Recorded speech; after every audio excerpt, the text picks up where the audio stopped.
এই ভিডিওতে আলোচনা করবো ডেসক্রাইব ইমেজ কোশ্চেনটা নিয়ে।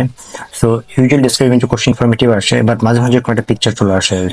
যদি আপনাদের এক্সামের দিন এরকম কোনো পিকচার চলে আসে, দেন আপনারা কি করবেন সেটা নিয়ে আমরা আজকে আলোচনা করবো এই ভিডিওতে। অনেক সময় স্টুডেন্ট সামনে পিকচার আসলে তারা চিন্তা করতে পারে না যে আসলে জিনিসটা কিভাবে তারা ডেসক্রাইব করবে বা জিনিসটা কিভাবে ফার্দার মুভ হবে।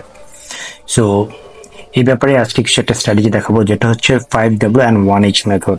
হচ্ছে ইংলিশে অনেক পপুলার একটা মেথড। ফার্স্ট ডাব্লিউ যেটা আমরা ইউজ করবো সেটা হচ্ছে হোয়াট। সো এখানে আসলে কি হচ্ছে, এটা এখানে একটা লেকচার সেশন রান হচ্ছে। সেকেন্ড ডাব্লিউ মেথড যেটা আমরা ইউজ করব সেটা হচ্ছে হু। এখানে কারা কারা আছে, এখানে টিচার এবং স্টুডেন্টরা আছে। থার্ড ডাব্লিউ মেথড যেটা আমরা পিক করব সেটা হচ্ছে হোয়ার। ক্লাসটা আসলে কোথায় হচ্ছে, ক্লাসরুমে হচ্ছে। সো কোনো পার্টিকুলার প্লেসে এই জিনিসটা রান হচ্ছে। এবং 4 নাম্বার যেটা পিক করবো ডাব্লিউ, সেটা হচ্ছে ওয়াই। কারণ আমরা ক্লাস করি সেলফ ডেভেলপমেন্টের জন্য। আর ফাইনাল ডাব্লিউ আমরা যেটা পিক করব সেটা হচ্ছে হোয়েন। আসলে ক্লাসটা কখন হচ্ছে, মর্নিং এ না ইভিনিং এ। ইভেন দো এই পিকচার থেকে বোঝা কোনো কায়দা নাই, বাট নট নেসেসারি আপনাদেরকে every single W method use করতে হবে।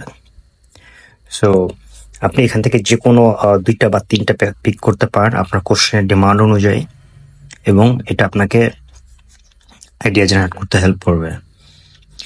আর ফাইনাল মেথড হচ্ছে H, how, traditional teaching method.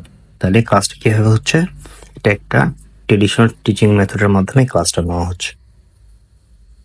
So আমি একটু আবার গোথ্রু করি। তাহলে আমরা এখানে হোয়াট যদি টার্গেট করি তাহলে বুঝতেছি এখানে লেকচার সেশন হচ্ছে। হু টার্গেট করলে বোঝা যাচ্ছে টিচার এবং স্টুডেন্টের মধ্যে হচ্ছে, এবং কোথায় হচ্ছে, এটা ক্লাসরুমে হচ্ছে। কেন ক্লাসটা হচ্ছে, কারণ এটা সেলফ ডেভেলপমেন্টের জন্য। আর হাউ হচ্ছে কিভাবে হচ্ছে জিনিসটা, ট্রেডিশনাল টিচিং মেথডের মাধ্যমে। তো আশা করি ভিডিওটা হেল্পফুল ছিল। আর আপনাদের যদি ফার্দার কোনো হেল্প লাগে, ডিসক্রিপশনে আমাদের নাম্বারটা আছে। আর পার্টিকুলার কোনো টপিক উপর যদি আপনার ভিডিও দেখতে চান অবশ্যই কমেন্ট করবেন নিচে, তাহলে আমি চেষ্টা করবো সেগুলোর উপর ভিডিও বানানোর। তো আজকের মধ্যে এখানে শেষ করছি, দেখার জন্য ধন্যবাদ।